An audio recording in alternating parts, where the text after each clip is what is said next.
चित्रपटाला मराठीमध्ये आवाज देण्याचं भाग्य मला लाभलं. यासाठी मी खरोखर ऋणी आहे रणदीप आणि त्याच्या संपूर्ण टीमचं. याआधी सुधीर फडके यांनी वीर सावरकर या चित्रपटाची निर्मिती केली होती आणि त्या चित्रपटात मी अगदी अतिशय एक छोटासा रोल केला होता. एका ब्रिटिश ऑफिसरचा रोल होता. मदनलाल धिंगरा जेव्हा कर्जन वाहिनीचा खून करायला जातात, दारामध्ये एक ब्रिटिश ऑफिसर उभा असतो, तो मी असतो. आणि त्याच्यानंतर इतक्या वर्षांनी पुन्हा एकदा या चित्रपटासाठी प्रत्यक्ष सावरकरांचा आवाज होण्याचं भाग्य मला लाभलं. मी पुन्हा एकदा रणदीपचे आभार मानतो. आणि वेडी माणसंच इतिहास घडवतात. स्वातंत्र्यपूर्वीच्या काळात ही सगळी वेडीच माणसं होती ज्यांनी तो इतिहास घडवला, ज्यांच्यामुळे आपल्याला स्वातंत्र्य मिळालं.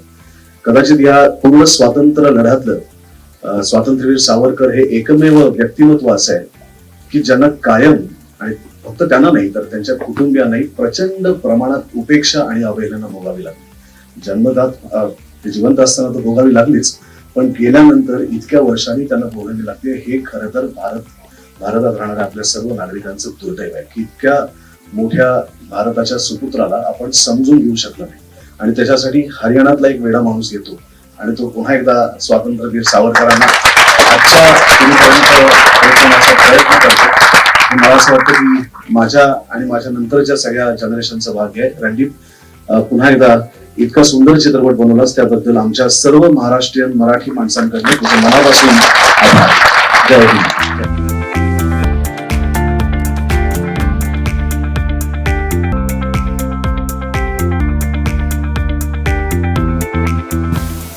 Sir, thank you so much यायकरता.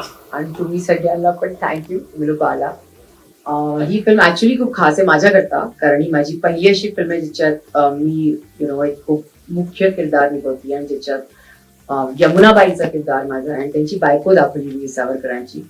तर खूप काही शिकलंय करता करता आणि खूप काही शिकवलंय आणि मला.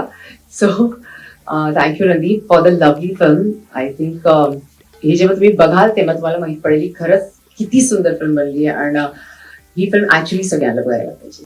सावरकर का इतिहास आज तक दबाने का प्रयास इतना हुआ है, मगर वो जो चीज दबाई जाती है उतनी ज्यादा वो उछल के आती है.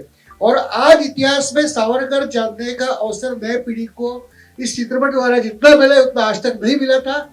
तो मेरी सबसे विनती, आप देखो मगर ये चित्रपट आपके बच्चों को आपने दिखाना चाहिए. और रही बात, रणदीप जी ने वन मैन शो इतने जूझे हैं इसके लिए, मतलब अपना वजन तो कम किया तो सुना होगा, मगर उनके लिगमेंट्स भी टूटे हैं और बहुत मेहनत की है. तो ये अभी हमारा करते हुए उन्होंने चित्रपट बनाया है, इसको आगे लेके जाना ये हमारा काम है. धन्यवाद. और देवेंद्र जी ऐसा कहा कि मुझे पूरा विश्वास है कि एक वो तो पूरे देश के नेता भी है हमारे, तो वो इस चित्रपट को लेके जाने में बहुत सहयोग करेंगे. धन्यवाद.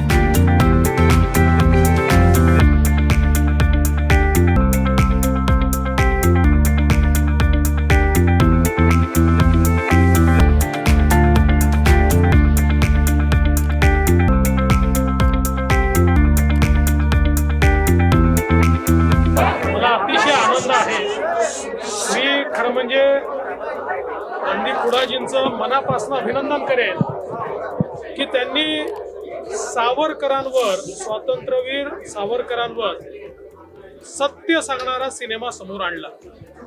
कारण इतिहासाने आणि विशेषतः काँग्रेसी इतिहासकाराने आणि लेफ्टिस्ट इतिहासकाराने सर्वात जास्त अन्याय जर कुठल्या एका स्वातंत्र्य सेनानींवर केला असेल तर ते स्वातंत्र्यवीर सावरकर होते.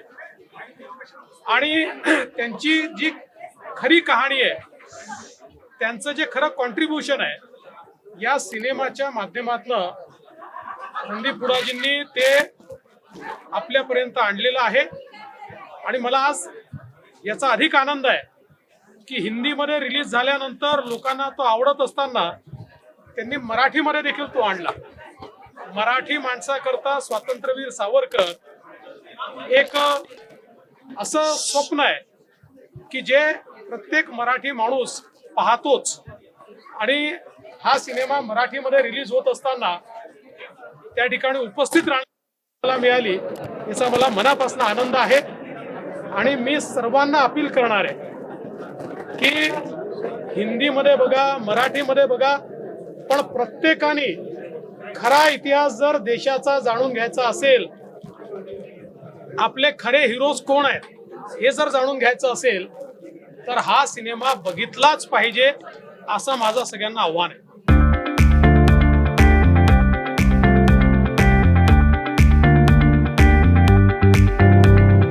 ये एक स्वतंत्रता सेनानी की कहानी है और ये मैं एक स्वतंत्रता सेनानी की फैमिली से बिलोंग करता हूँ, तो ये मेरे लिए बड़ा एक इमोशनल मोमेंट है, कनेक्ट है. और जब ये कहानी हमारे पास आई और रणदीप भाई ने मेरे को बताया तो मैं बड़ा प्राइड फील कर रहा हूँ इस प्रोजेक्ट का पार्ट बन के और इसका वो करके. तो स्वतंत्र जो हमारे फ्रीडम फाइटर की कहानी है उनको समाज तक पहुँचाना ही एक मेन उद्देश्य था, यही हमारा वो था. मूवी यूथ को देखनी चाहिए. एक तो हमें हमारे देश के जो अनफॉरगेटेबल हीरो हैं आज़ादी में जिनका योगदान था, जिनके बारे में बताया नहीं गया था, उनका योगदान देश को पता चलेगा, आपके यूथ को भी पता चलेगा. और यूथ जो मूवी बनाई है बड़े स्टाइलिश तरीके से बनाई है, यूथ के हिसाब से बनाई है. अगर आपने देखी होगी तो अब कहीं पे भी आपको पीरियड मूवी की फील नहीं आती और यूथ कनेक्ट करेगा इस चीज़ से. एक बढ़िया सा रैप है, बढ़िया आपका डायरेक्शन है, बढ़िया एक्टिंग है.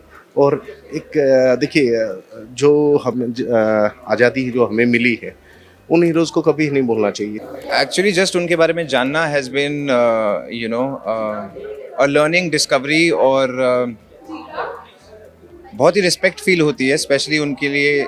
Not just Madanlal Dhingra but बाकी क्रांतिकारी भी जिन्होंने बलिदान दिया है देश के लिए. और सिर्फ ये रियलाइज़ होता है कि हमें इनकी वैल्यू करनी चाहिए और हमारी आइडियोलॉजी और हमारा पॉलिटिकल स्टैंड कुछ भी हो सकता है बट उसके चक्कर में बहुत सारे लोग, सिर्फ यही लोग नहीं जो आप इस फिल्म में देखते हैं, ऐसे बहुत सारे लोग हैं जिन्होंने बलिदान दिया, जिन्होंने बहुत सारा काम किया. उन लोगों को हमें एक्नॉलेज करना चाहिए. उनकी एटलीस्ट जो योगदान रहा है, जो सेक्रीफाइस रहे हैं, उनको समझना चाहिए, उनके बारे में जानना चाहिए. तो मुझे बहुत बहुत प्राउड महसूस होता है कि मुझे ये कैरेक्टर करने का मौका मिला. जब तक कोई चीज़ पॉपुलर या कोई चाहे रेवोल्यूशनरी हो या इंसान हो या कोई एथलीट हो, जब तक वो पॉपुलर मीडिया में उनके बारे में बात नहीं होती है, जैसे अब हम बात कर रहे हैं तो लोग जानेंगे, फिल्म बनी है तो लोग जानेंगे. सो स्कूल में पढ़ाया जाए और किताबें लिखी जाए पॉपुलर मीडिया में और उनके बारे में सीरीज़ बने, तो इस तरीके से जैसे हम भगत सिंह के बारे में जानते हैं, उनकी कुर्बानी और हमारे लिए वो हीरो शहीद आज़म है. इसलिए क्योंकि हमको बचपन से देखा है, हमने पढ़ा है हमने और फिल्में भी देखी हैं. सो बस यही उम्मीद है हाँ कि पढ़ाया जाए, दिखाया जाए, बात करी जाए.